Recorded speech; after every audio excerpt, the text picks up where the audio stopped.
Hello. Is that one yours? Where's mine then? I don't know. Yours is up there.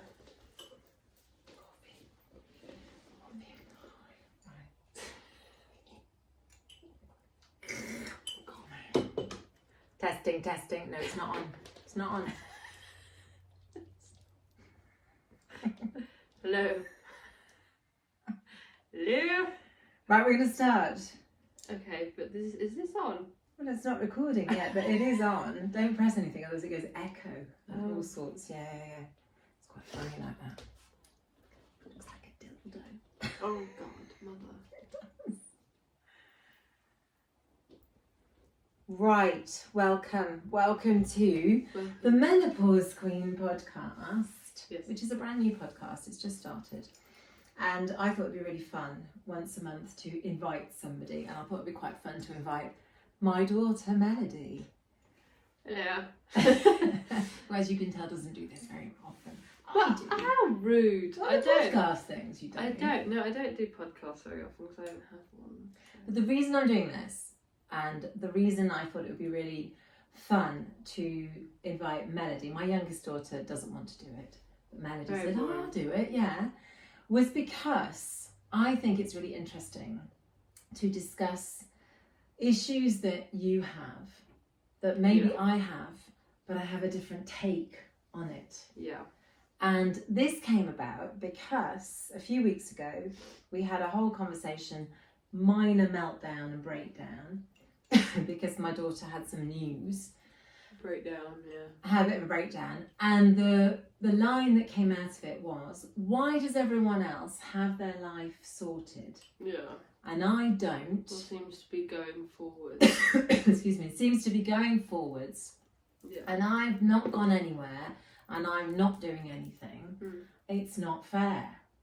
Right? And I said to her at the time, and I've thought about it since, nobody knows what they're doing. They might give the impression that they are completely sorted. And Well, they're giving a 100%. very good impression of it. But, and also things change. So the things that you were sorted with in your 20s, when you get to your 30s or your 40s or your 50s, are no longer aligned with what you want to be doing and living. So, this is the point of discussion. Why were you feeling that everybody else, and by everyone else I mean your age group entourage, why were you feeling that they have everything sorted and you don't? Well, it's mostly due to career things. For instance, if I go, so I have this app, LinkedIn. Everybody has LinkedIn. Everyone has LinkedIn, yeah. That's right. Speak a bit louder for the microphone. So I'm sorry, I've got a cold. She's got a cold. She has. So I am doing my best.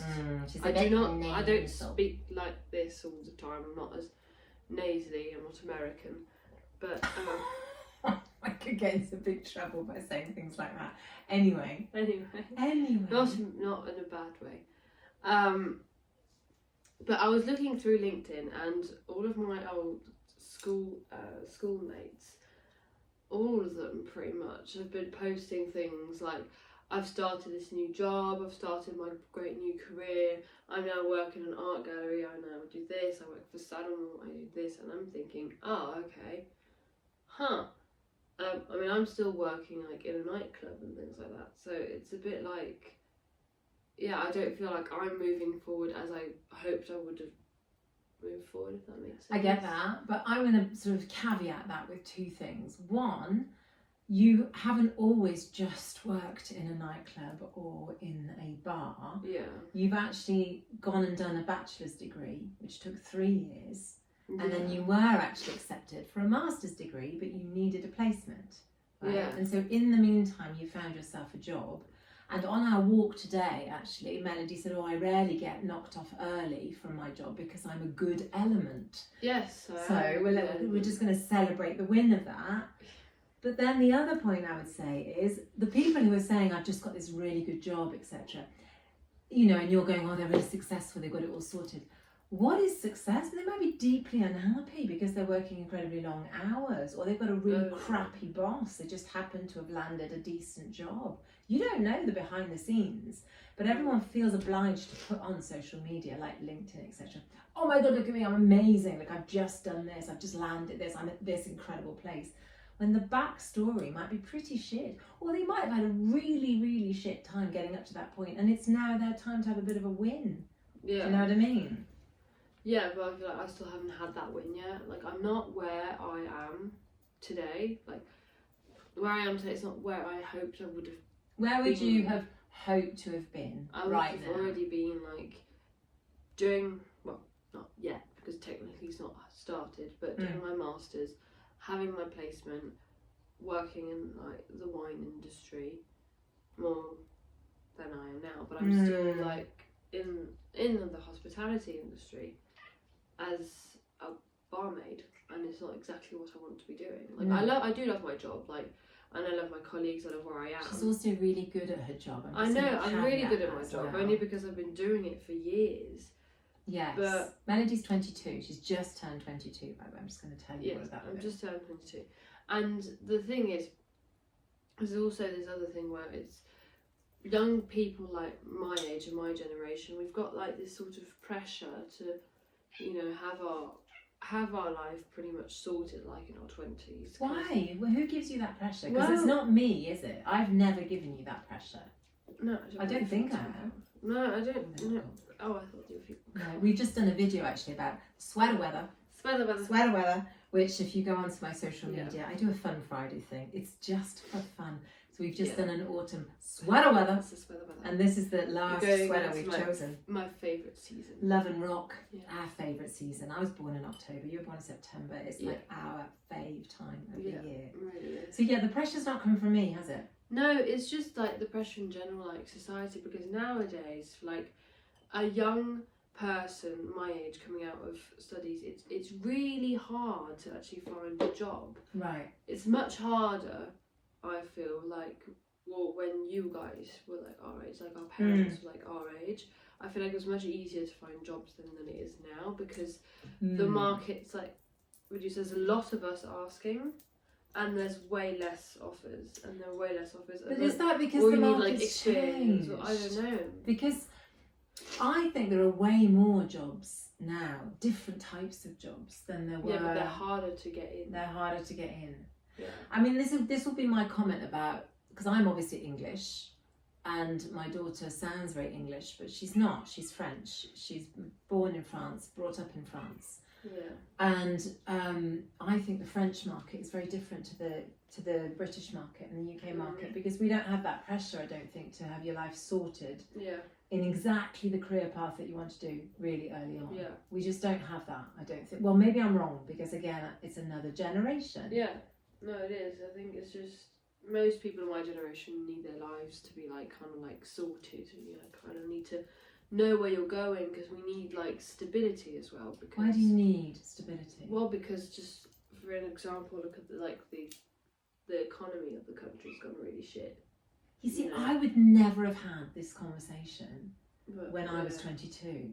But the thing is, like, it's just the cost of living and stuff. So you kind of need to have like a good job, like reasonably early on in life, if you want to, you know, start to think about your retirement, start to put money aside, all of that. And you have to think about these things. You really. Don't. Yes, I you don't do. think you do. Though. Yes, you do. You have to live your life. I would say you have to live your life. Yeah, you have to live your life. But what happens when you arrive at like 60 or something? When you're 22. I'm really near 60. Have I got a retirement plan? No, not really. You know, I know, but the example is that like nowadays you have to like think super early. Nowadays is also I'm facing that. Yeah. But I would never have had these thoughts in this conversation with myself or with my friends, age 22. You know, it's just life is so expensive now. So you can't. Life is more expensive, but to be fair, it always. So I spent, when I was your age, I was actually still at university. So in about a year's time, I'd left university and I moved to London. And that was expensive, and I lived in London for 7 years. Yeah. And all my mates, all my friends, and this is actually quite a good story, all my friends have got jobs in banks and really big, companies, and were doing really well and on good salaries. I mean, still, my nightclub's still like a chain. It's like a big thing. They're quite well known in France. It's like a whole big name. So it isn't just like a piddly squat or whatever, but it's still just like a bar. But I think you're demeaning the job that you're doing, because it's a proper job and it's actually a really hard physical and social job. So I think you're the one that's putting that job down a bit. Yeah. But my point was going to be that all my mates had secured these incredible jobs, right, with big salaries, and I didn't have a job when I left, and I ended up getting a job that was paid half the salary of all my friends, right, and yet I'm still living in London, and I actually went to work as a PA for a very mad man, completely insane, who sold toys to schools in the UK and in France, which was hilarious. Work like in a warehouse. I had a warehouse attached to the office and things. I used to go and test the products, like the tricycles and stuff like that. I mean, it was fun. It was really funny, but it was not at all the plan loosely that I had. I left university with a languages degree, and now I'm working in like an East End factory almost. So it wasn't the life plan that I had.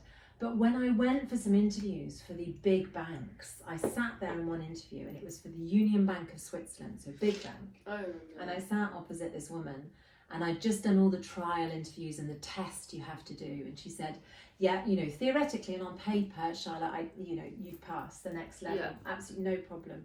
But she said, I'm not putting you forward because you'd absolutely hate it. Yeah. You'd be a number and you'd absolutely hate it. I've done the same thing as you, and I absolutely despise it. I became a number. I ended up leaving. She said, what I really wanted to do was be an opera singer. Yeah. And she ended up becoming an opera singer and was just working part-time in the recruitment department for the Union Bank of Switzerland. She said, I'm saving you 7 years of your life. I'm like, okay. And all I could think of was £22,000 salary. I'm not going to get that. So I was a bit like you in the sense that, oh gosh, pressure. But I ended up leaving, and I ended up having a really good laugh for 2 years, then shifted careers slightly, and then continued to just up and up and up until I gave it all up. And I just became a yoga teacher. Oh yeah, but no, for just me nothing that's to not. do. But for me that's not nothing. For me that's incredible. You think that's not nothing? That's incredible. Yeah. Why do you think that's incredible? I don't know. I just thought your career path was always really inspiring.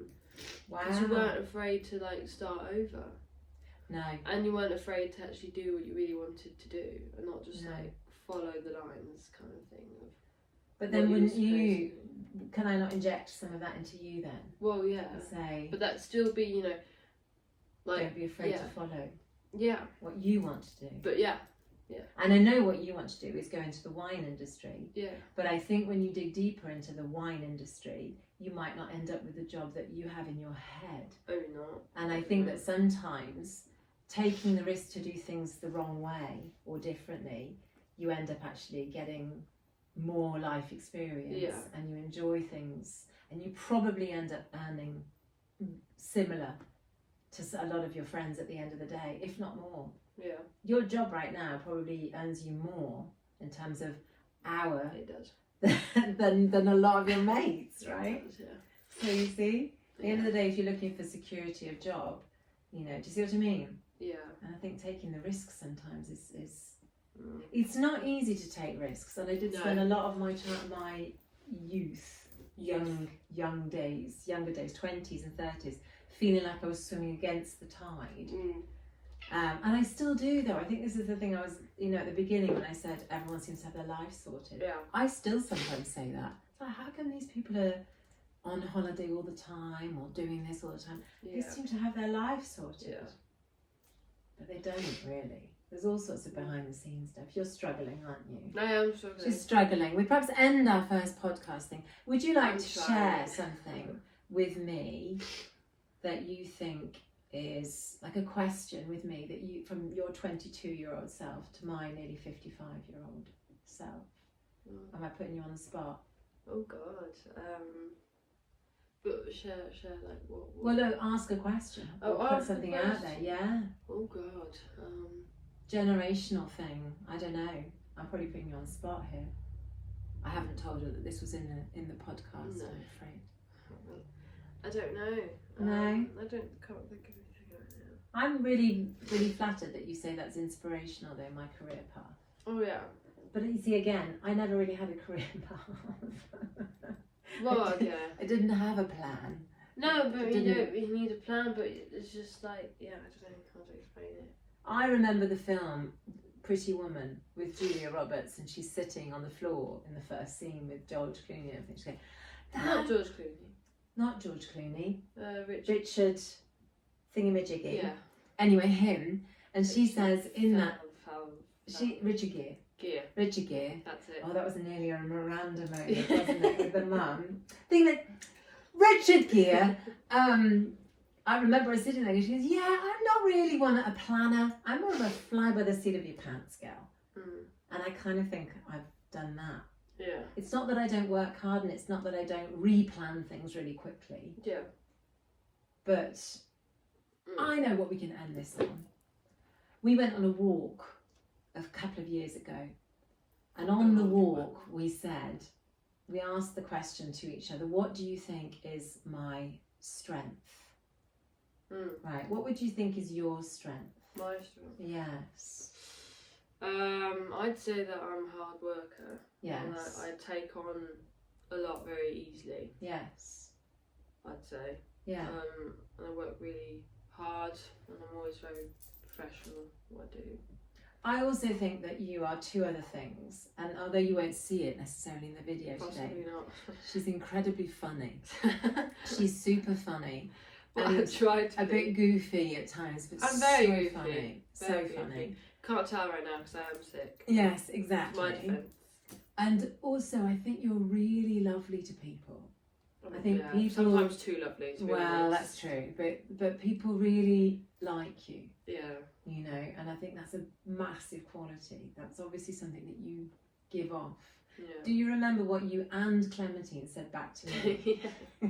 What did you both say? That you're really quick in like complicated situations.